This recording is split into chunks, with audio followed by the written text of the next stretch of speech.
Hello students, तो आज जिस चैप्टर का कॉन्सेप्ट हम क्लियर करने वाले हैं उस चैप्टर का नाम है सम एप्लीकेशन ऑफ ट्रिग्नोमेट्री। देखिए, प्रीवियस वीडियो में बहुत सारा ट्रिग्नोमेट्री से रिलेटेड कॉन्सेप्ट मैं बता चुका हूँ आप बच्चों को, लेकिन इस टॉपिक को अगर आपको समझना है तो कुछ बेसिक लेवल का कॉन्सेप्ट, प्रैक्टिकल बेस कुछ सिचुएशंस आप बच्चों को समझना पड़ेगा और पर्टिकुलर कुछ थिंग्स जो है उसे आपको मेमोराइज करनी पड़ेगी, तब जाके ये टॉपिक जो है बहुत आसान हो जाएगा बच्चों के लिए। तो चलिए वन बाय वन समझते हैं कि क्या क्या चीज़ें इसमें आपको ध्यान देके अच्छी तरीके से लिख कर रखना है और कौन सी चीज़ें याद में रखना है। तो देखिए क्या होता है, जैसे कि प्रीवियस वीडियो में मैंने कहा था कि एक सिचुएशन में जैसे मान लीजिए ये बिल्डिंग है, ओके, और इस बिल्डिंग के एक पर्टिकुलर हाइट के ऊपर विंडो है, यहाँ this is the window, okay, this one is window. ठीक है, अब इस बिल्डिंग का जो फुट है, ओके, तो फुट का है lies on the land, okay, जमीन के ऊपर वो होगा।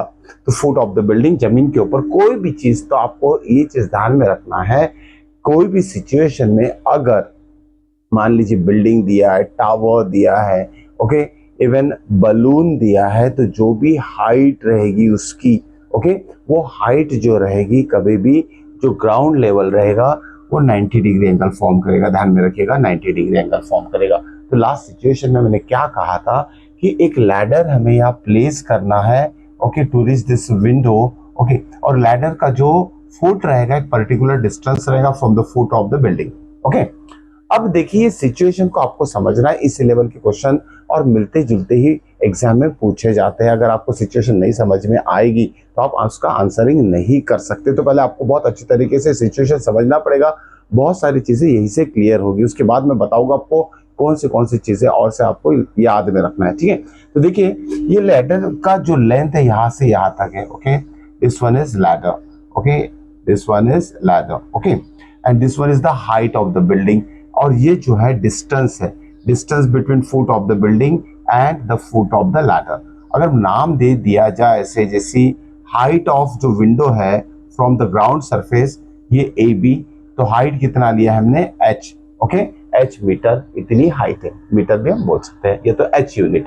अब ये जो डिस्टेंस है between foot of the ladder to the foot of the building, चलिए फुट ऑफ द लैडर को हम सी से रिप्रेजेंट कर लेते हैं, तो डिस्टेंस डी से मैंने इसे मेंशन कर लिया। अब यहाँ जो लैडर है इसका भी लेंथ यहाँ काउंट होगा। ठीक है, तो यहाँ सिचुएशन देखिए, तीन साइड हमें मिल रही है और ये राइट एंगल ट्रायंगल फॉर्म हो रहा है। तो इस चैप्टर में जो भी क्वेश्चन आएगा related to right angle triangle ही आएगा। ठीक है, अब देखिए इस सिचुएशन में अगर मान लीजिए आपको distance between foot of the building and foot of the ladder दिया है, तो क्वेश्चन क्या पूछेगा आपको, find the length of the ladder या फिर find the height of the what window from the ground level. Okay, इस तरीके के क्वेश्चन दिया रहेगा। या फिर अगर लेंथ ऑफ द लैडर दिया है तो ये remaining two sides, that is height of the window from the ground surface या तो distance between foot of the building and the foot of the ladder, ये पूछा जाएगा। ठीक है, अब देखिए क्या है, यहाँ जो एंगल फॉर्म हो रहा है, okay, this one is the angle. Clear, इसे मान लेते हैं ये जो एंगल है ये थीटा है। तो ये एक सिचुएशन होगी, ध्यान में रखिएगा। इस तरह की मैंने सिर्फ सिचुएशन बताई है, अब हम समझेंगे कि ऐसी सिचुएशन में किस तरीके से जो भी क्वेश्चन दे रहेगी सिचुएशन बेस, उसे कैसे सॉल्व किया जाए।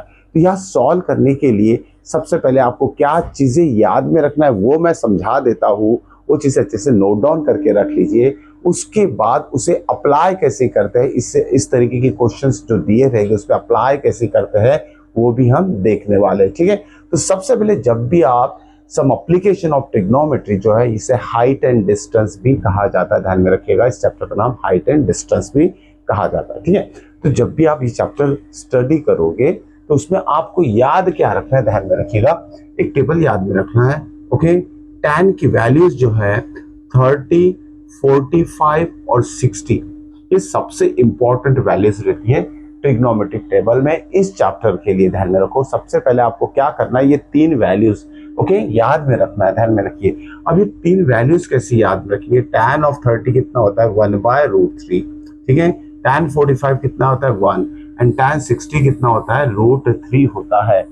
ओके, तो ये चीज आपको याद में रखना है कि ये तीन वैल्यू जो tan 30 कितना होता है 1/√3, tan ऑफ 45 कितना होता है 1 एंड tan 60 कितना होता है √3 होता है। क्लियर? तो ये चीज अच्छे से आपको मेमोराइज कर लेनी है। सिर्फ तीन वैल्यू याद करने में ज्यादा टाइम नहीं लगता है। ओके, तुरंत आपको ये याद हो जाएगा। अगर ये, क्योंकि इस चैप्टर में सबसे ज्यादा यूज होता है इस tan ऑफ 30 डिग्री 45 और 60 का ही यूज होता है, इसलिए ये जो वैल्यूज है tan के लिए 30, 45 और 60, तो यह आपको याद रखना पड़ेगा। अब याद कैसे रखोगे वो भी देख लीजिए। tan 30 कितना होता है, tan ऑफ 30 की वैल्यू आपको याद रखना है 1/√3 होता है। tan ऑफ 45 कितना होता है, tan 45 1 वैल्यू होती है। tan ऑफ 60 कितना होता है, tan 60 की वैल्यू होती है √3। बस इतना ही याद रखना है। सबसे पहला इंपॉर्टेंट पॉइंट, इसे नोट डाउन कर लीजिएगा। ओके, उसके बाद आपको दो और चीजें याद में रखना है, value of √2। Okay, value of √2 और वैल्यू ऑफ √3।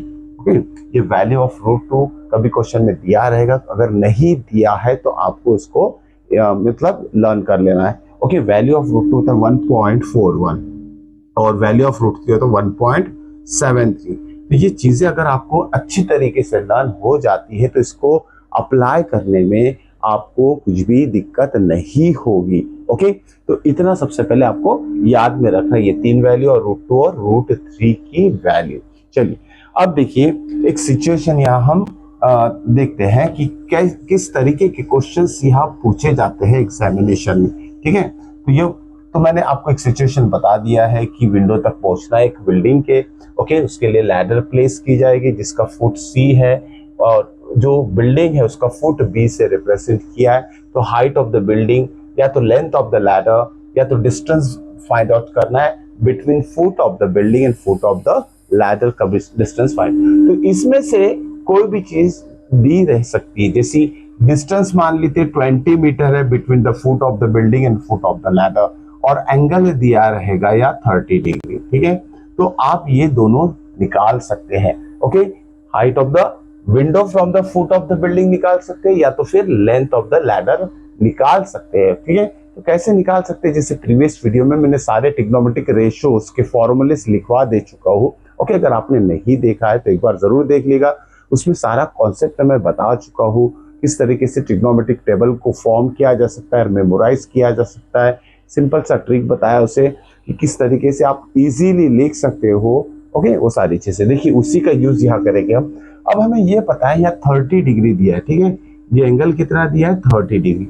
अब देखिए मैंने क्या बोला हूँ कि टैन ही यहाँ ज्यादातर यूज होता है। ठीक है, तो टैन थीटा का हमें फॉर्मूला पता है ट्रिग्नोमेट्रिक रेशियो में। टैन थीटा क्या होता है, परपेंडिकुलर अपॉन बेस होता है। ठीक है, ध्यान में रखिएगा, tan theta is always equal to perpendicular upon base. या परपेंडिकुलर अपॉन बेस, परपेंडिकुलर क्या होता है, जो एंगल का अपोजिट साइड होता है ये हो जाएगा परपेंडिकुलर और ये हो जाएगा बेस। या तो ध्यान में रखिएगा, अपोजिट साइड परपेंडिकुलर और एडजेसेंट साइड बेस हो जाएगा और ये तो हाइपोटेनस है हमारा।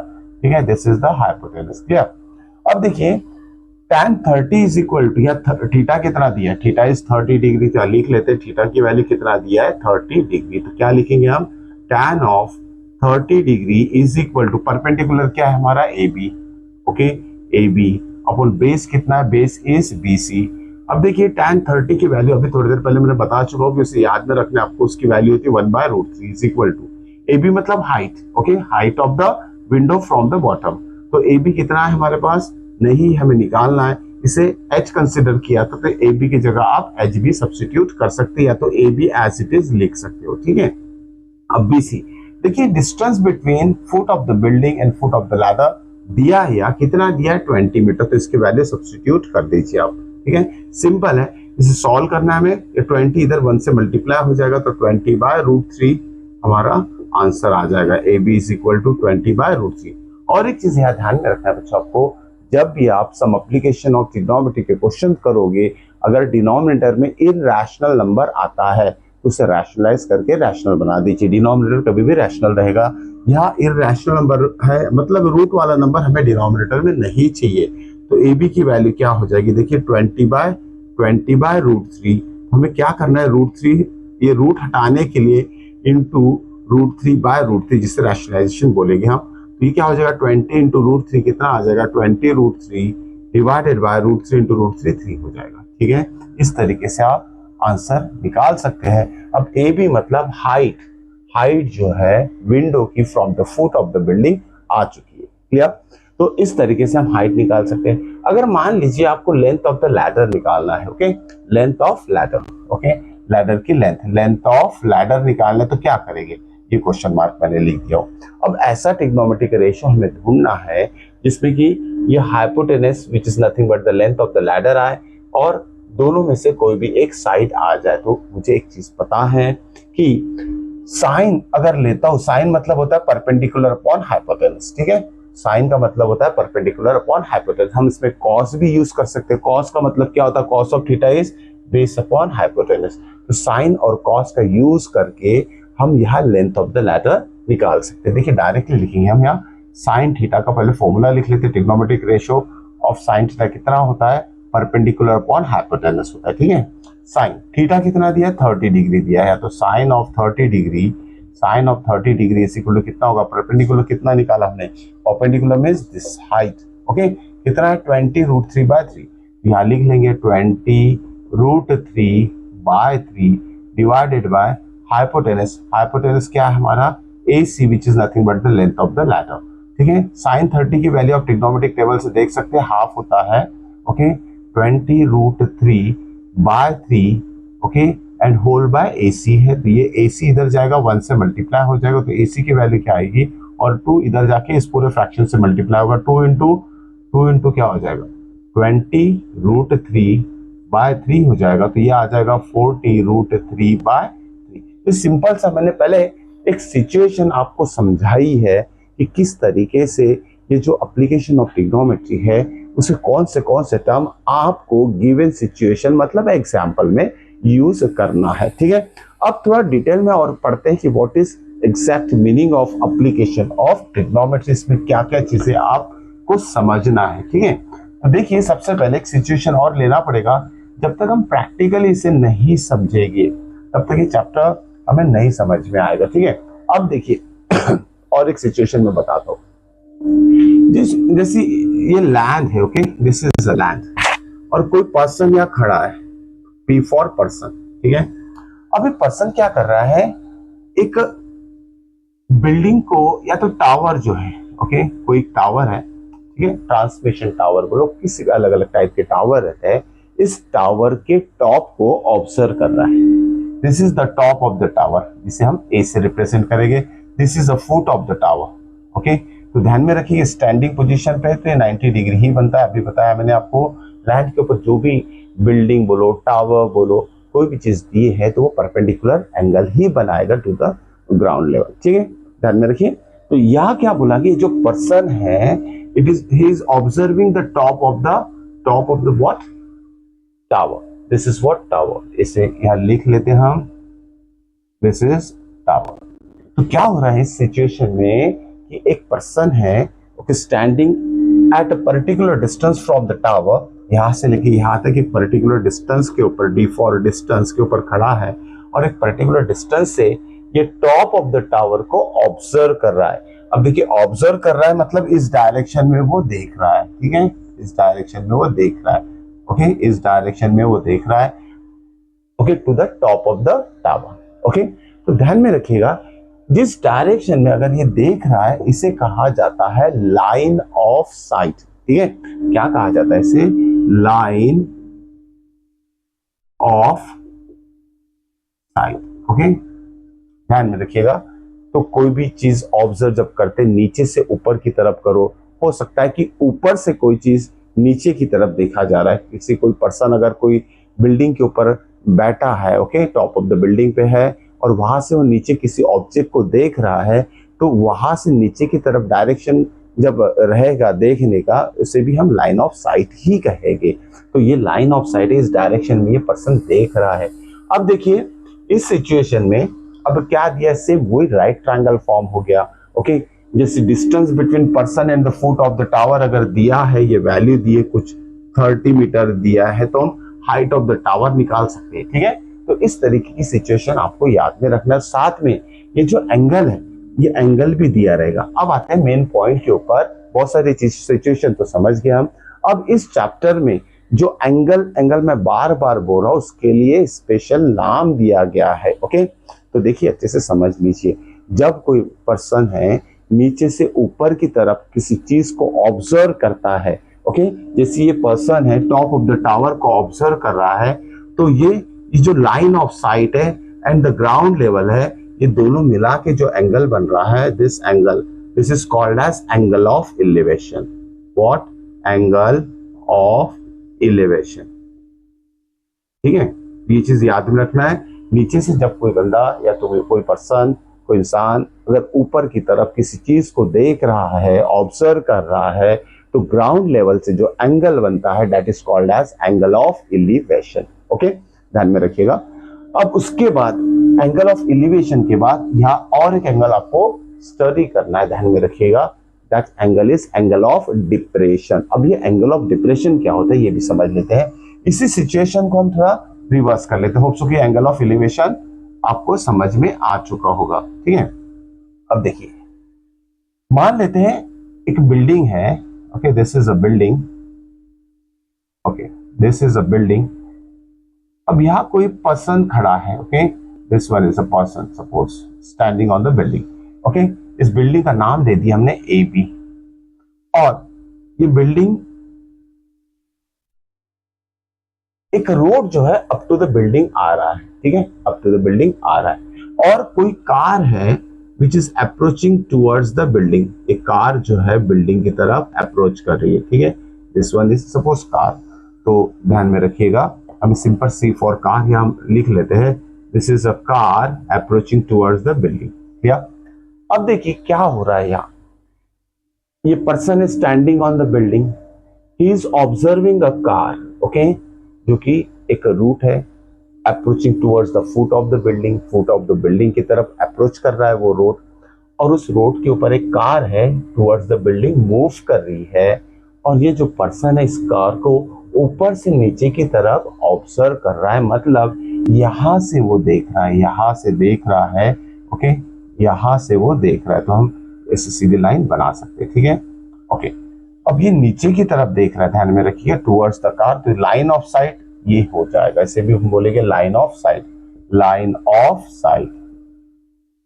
ओके, तो ये इस डायरेक्शन में देख रहा है। अब यहां हमें समझना है कि दो चीजें, जब नीचे से ऊपर की तरफ देखा जाता है तो कौन सा एंगल बनेगा with the ground? Angle of elevation. अब कोई पर्सन ऊपर से नीचे की तरफ देखेगा तो क्या बनेगा? Angle of depression. तो एंगल ऑफ डिप्रेशन कैसे हम फॉर्म करेंगे वो आप समझना है आप बच्चों को। ठीक है, तो देखिए एंगल ऑफ डिप्रेशन कैसे बनेगा। तो अगर कोई पर्सन है उसको हम यहाँ छोटे से पॉइंट से अगर रिप्रेजेंट कर देते हैं, okay, this is the height of the building A B. अब इस पर्सन का यहाँ पोजीशन दिया है and this one is the line of sight. तो ध्यान में रखिएगा, एक हॉरिजॉन्टल लेवल हमें यहाँ क्रिएट करना पड़ेगा। Okay, this horizontal line imaginary line रहेगी ये।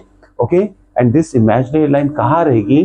जिस पोजीशन पे ये जो पर्सन है, ओके, वहाँ मीन्स उस पर्सन की जो पोजीशन रहेगी वहां से एक imaginary line parallel to the ground level. ध्यान में रखिएगा, एक लाइन हमें ड्रॉ करना है, imaginary line parallel to the ground level. अब ये जो इमेजिनरी लाइन है और लाइन ऑफ साइट है, लाइन ऑफ साइट, ओके, और ये जो इमेजिनरी लाइन है ये दोनों मिलके जो एंगल बनाएगा, okay, this is called as angle of depression. Angle of depression, ठीक है, तो ये जो एंगल बनेगा एंगल ऑफ डिप्रेशन बनेगा। अब देखिए यहाँ आपने लास्ट ईयर 9th स्टैंडर्ड में ऑल्टरनेट इंटीरियर एंगल पढ़ा ही होगा। ठीक है, तो यहाँ एंगल ऑफ डिप्रेशन ये जो है इट्स वैल्यू और its measure is always equal to this angle, क्योंकि ये दोनों लाइन पैरेलल है। ठीक है, this one is parallel to ground surface, तो ये एंगल जो है दोनों इक्वल रहेगा। और जो AC है, ओके, ये AC जो है ट्रांसवर्सल हो जाएगा, इसलिए ये एंगल जो दिया रहेगा उससे हम ये एंगल निकाल लेंगे और फिर से इस कंडीशन में हम आ जाएंगे। और जो भी हमारा रिक्वायर्ड ट्रिग्नोमेट्रिक रेशो हमें अप्लाई करना है, जो भी क्वांटिटी दी रहेगी उसका यूज करके हम जो भी रिक्वायर्ड टर्म रहेंगे उससे फाइंड आउट कर सकते हैं। तो होप सो कि ये angle of depression, angle of elevation इसी तरीके की डिफरेंट डिफरेंट सिचुएशन से रिलेटेड क्वेश्चन एग्जाम में पूछे जाते हैं। तो सबसे पहले आपको ये सारी चीजें अच्छे से समझ लेना है, ये कंडीशन और ये सब चीज, डिफरेंट टाइप की सिचुएशन आप बच्चों को समझ लेना है।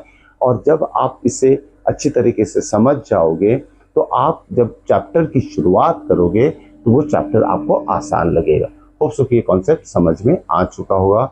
चलिए मिलते हैं नेक्स्ट वीडियो में नेक्स्ट कॉन्सेप्ट के साथ। Till then good bye.